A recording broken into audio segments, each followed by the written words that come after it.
Во денешниот дневник на ТВМ ке гледате. Лабуништани повторно го кренаа гласот против каменоломите.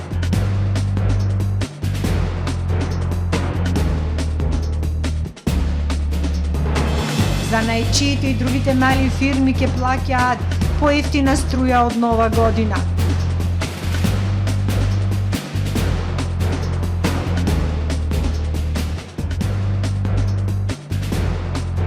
Времето ги нагризува музејските објекти.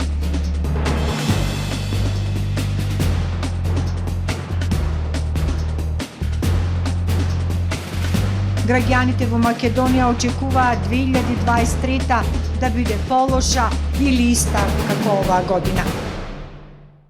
Со содржините во дневникот започнуваме по временската прогноза. Останете со нас.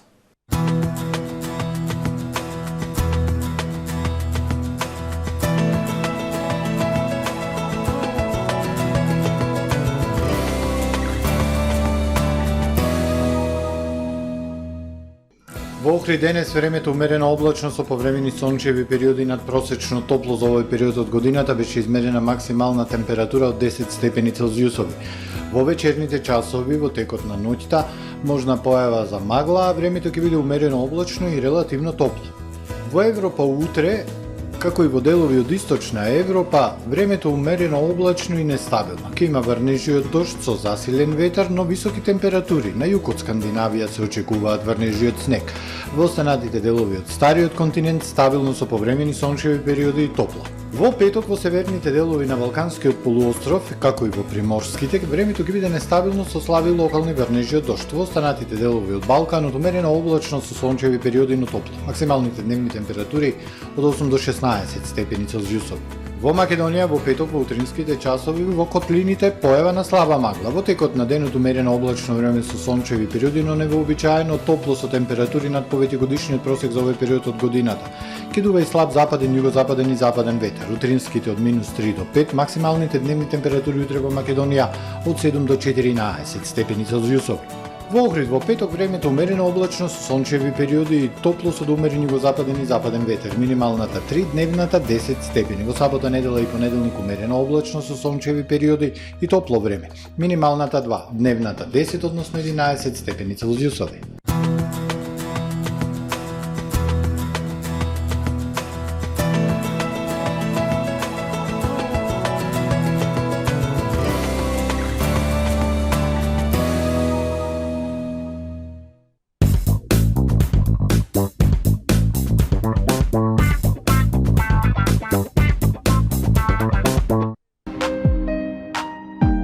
Ресторан Далга.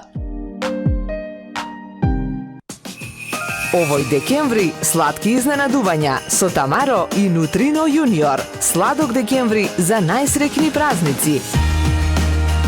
Многу сладки изненадувања, подароци и награди на Супер Радио. Уште и изненадувања за нашите најмлади пријатели од детските градинки и многу насмевки за најубава нова година. Сладок декември со Тамаро и Нутрино Јуниор.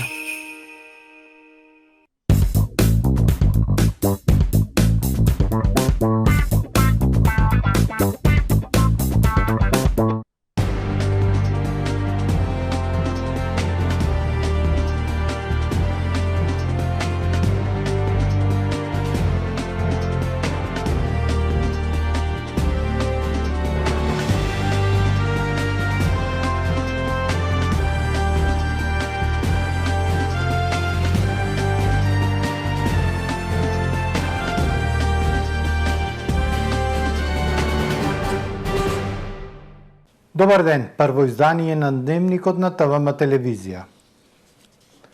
Лабуништани денеска на масовни протести го блокираа патот Струга-Дебар. Повторно го кренаа гласот против каменоломите во селото, кои од септември ја активираа механизацијата. Револтираните жители тврдат дека 1/3 од населението во Лабуништа има респираторни заболувања поради штетните честички и прашината кои ги вдишуваат. Лабуништани повторно на масовни протести. Со блокада на патот Струга-Дебар го изразија својот револт поради работата на каменоломите, Велат според податоците на здравствениот дом, 1/3 од населението во Лабуништа има респираторни заболувања поради штетните честички кои ги вдишуваат. Анализите покажуваат и големо загадување на плодното земјиште. Мештаните бараат каменоломите итно да прекинат со работа, во спротивно најавуваат порадикални протести и бојкот на наставата. Во случај доколку владата нема слух за овие наши граѓани и ако и покрај сите наши докази се уште ќе ги брани две фирми, две особи да се обогатуваат на здравието на овие граѓани, ве уверуваме дека ќе имаме и порадикални мерки и нема да застанеме тука, бидејќи имаме и дојава од самите родители на учениците дека нема да ги пуштаат своите деца во второ полугодие, затоа што се уплашени за нивното здравје.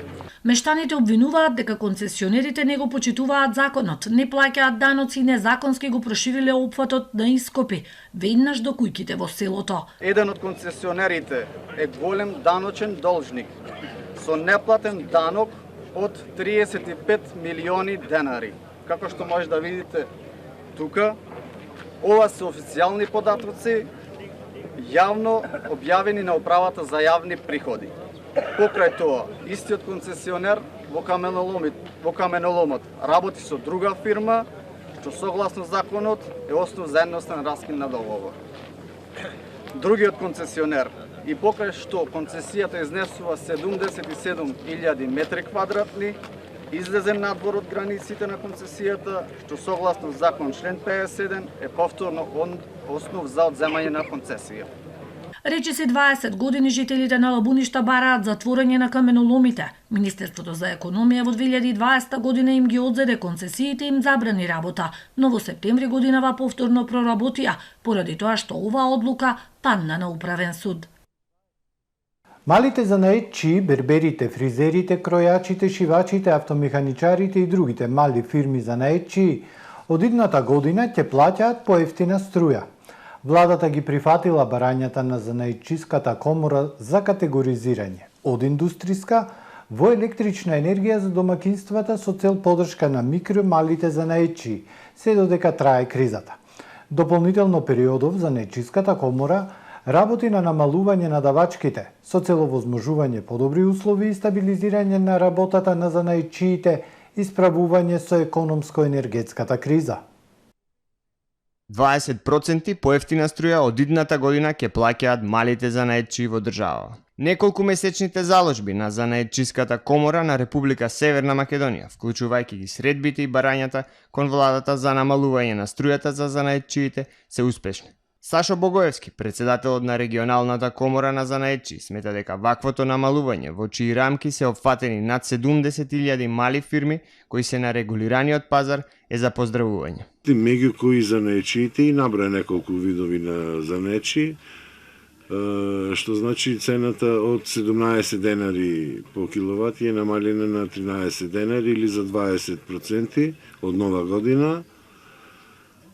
Тоа е добро од страна на владата, значи жално ако еден дуќан се затвори поради тоа што не може покрие давачките према државата. Ова е добро, во изминативе 2 години 37 занаетчии престана да вршат дејност во најголем број поради големи давачки према државата. Во Охрид и Дебарца моментално постојат околу 230 занаетчии кои ќе бидат опфатени со оваа мерка, имајќи предвид дека 99% од занаетчиите во држава спаѓаат во категоријата микро и мали субјекти, вели Богоевски. Потенцира дека продолжуваат да ги штитат интересите на занаетчиите пред институциите. Дополнително периодов се работи на намалување на давачките со цел овозможување подобри услови за нивната работа. Имаме поднесено барање и до вице-премиерот Бекики и до управата за јавни приходи кај госпоѓата Лукареска за намалување на 50% на кај паушално оданочените занаетчи, 50% намалување на персоналниот данок, да речеме. И тоа ако го добијаме ќе биде, да речем, некој наш успех, али ќе биде намалување на трошоците за работа на самите занаетчи. Со ваквите мерки се очекува стабилизирање на работата на занаетчиите и справување со економско-енергетската криза.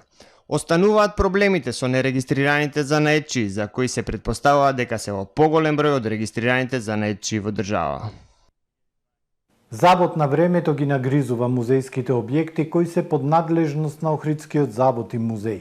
Во 2023 година потребна ти е санација на куќата на Григор Прличев и кровната конструкција на ранохристијанската базилика на Плаошник. Годинава од установата ги санираа објектите, куќата на Робевци и куќата на Христо Узунов. Музејските објекти претрпуваат разни оштетувања под дејство на различните атмосферски влијанија. Во низата објекти врз кои треба да се интервенира се спомен куќата на Григор Прличев и ранохристијанската базилика на локалитетот Плаошник. Од неодамна попуштила рамката на надворешниот прозорец на спомен куќата на Григор Прличев. Во годината која што доаѓа покрај потребата од санација на овој објект, треба да се поправи кровната конструкција на ранохристијанската базилика. Дел од кровот кој треба да го штити мозаикот е оштетен и може да се сруши. Потребно е тековно одржување на сите објекти и предвидени се средства за санација во годишната програма која е поднесена до Министерството за култура, информира Катерина Велковска, директорка на Националната установа Завод и музеј Охрид. 2000 година е направено тоа кровче. Времето си го направило своето. За следната година, како што напоменав, ќе имаме во предвид, ќе гледаме да се санира. Директорката Велковска напоменува дека годинава установата презела повеќе активности за поправки врз музејските објекти во Охрид. Санациони активности се преземени врз објектите музеј на куќата на Робевци и куќата на Христо Узунов. Поправени се оштетувања на кров, прозорците, но и делови од внатрешноста на музејските објекти, а поправки ќе има и во куќата на Григор Прличев. Ние таму имаме експонати, проверуваме од време на време, ја следиме состојбата и на етнолошките предмети и на состојбата архитектурата во куќата, како што напоменав за следнава година, ние во план да ги извршиме тие некои санациони действија што ќе треба таму да ги направиме. Катерина Велковска, директорката на Националната установа Завод и музеј, е задоволна од проектот Слободни посети на охридските музеи секој први во месецот. Најбројни биле посетите од охридските ученици во спомен куќата на војводата Христо Узунов, каде што се одржувале историски часови. Во пресред на новата година во светот преобладува песимизмот. Економскиот просперитет исчезнува, а стравувањата од употреба на нуклеарното оружје растат, покажува анкетата на Gallup International. 80% од анкетираните во Македонија очекуваат 2023 да биде полоша или иста како претходната година. Над половина или 57% очекуваат година на економски потешкоти, но на личен план речиси половина се изјасниле дека се чувствуваат среќно, покажува анкетата на Gallup International. На прашањето што се однесува до вас, дали сметате дека 2023 година ќе биде подобра, полоша или иста со 2022 година, 14% од анкетираните граѓани се изјасниле дека ќе биде подобра, 44% рекле дека ќе биде полоша, 36% рекле дека ќе биде иста како 2022, а 6% не знаеле, односно немале одговор. Анкетираните граѓани во Македонија на прашањето во споредба со оваа година, според вас дали следната година ќе биде година на економски просперитет, економски потешкоти или ќе остане иста за нашата земја? 12% рекле дека ќе биде година на економски просперитет, 57% дека ќе биде година со економски потешкоти, 26% дека ќе биде иста како претходната, а 4% не знаат, односно немаат одговор. Граѓаните на прашањето, општо земено, дали вие лично се чувствувате среќни во живот? 5% рекле дека се многу среќни, 44% се среќни, 38% ниту се среќни, ниту несреќни, 9% се несреќни, а 4% се многу несреќни. Испитаниците на прашањето, според вас, кој е ризикот од употреба на нуклеарното оружје во денешното време? Ги дадоа следните одговори. 11% сметаат дека нема ризик, 27% сметаат дека има умерен ризик, 58% сметаат дека има висок ризик и 4% не знаат. Истражувањето крајот на годината на Gallup International е традиција од 1977 година и се спроведува секоја година. Оваа година се спроведе во 34 земји во светот во текот на октомври и декември. Од 2022 година, при што биле интервјуирани вкупно 35.664 лица. Во земјава Брима го спроведе истражувањето со теренска анкета лице в лице во домот на испитаникот на национално репрезентативен примерок од 1206 испитаници на возраст над 15 години во периодот од 1 до 19 декември. Во продолжение да ги проследиме информациите на светските новински агенции. Следуваат вестите од светот. Србите во Косово почнаа да ги отстрануваат барикадите од административниот премин Мердаре во правец Куршумлија кон Подуево. Како што пишуваат српските медиуми, барикадата на Мердаре што ја поставија група граѓани за поддршка на уапсените срби по нивното ослободување вчера е отстранета. Патници во автомобили, како и 20 на камиони, веќе чекаат на српска страна за да влезат во Косово. Вчера по средбата на председателот на Србија со представниците на србите од Косово беше донесена одлука за отстранување на барикадите.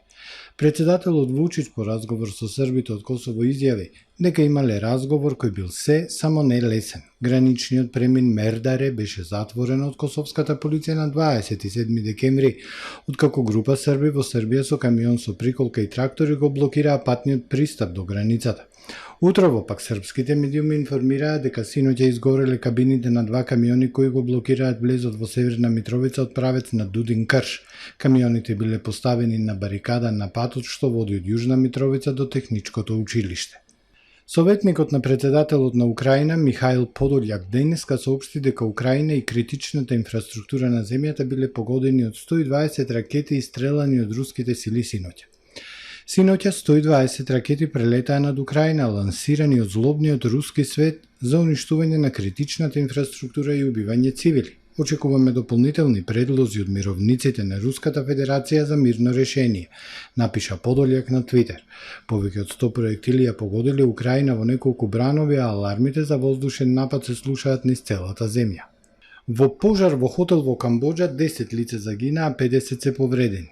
Најмалку 10 лица загинаа во пожар во казино хотелот Grand Diamond City во градот Попет во Камбоџа на границата со Тајланд, соопшти тајландската полиција. Како што информираат оттаму, пожарот кој синоќа избувнал околу полнот по локално време се уште горел. Пренесува Associated Press, а пак ТАС јавува дека во пожарот се повредени 53 лица, а 8 се водат како исчезнати.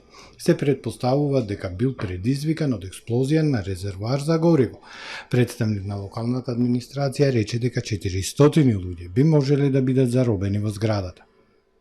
5 лица загинаа, 37 се повредени во голем пожар што избувна денес на автопат во Јужна Кореја, соопштија итните служби на земјата. Националната противпожарна агенција соопшти дека тројца од повредените се во тешка состојба, а 34 лица се полесно повредени. Медиумите јавуваат дека пожарот избувнал откако се судриле автобус и камиона. Официјален представник на Јужнокорејската национална противпожарна агенција на местото на настанот изјави дека причината се уште е под истрага и пожарот е искаснат. Ова е се во првиот дневник. Ви благодарам на довербата, пријатно.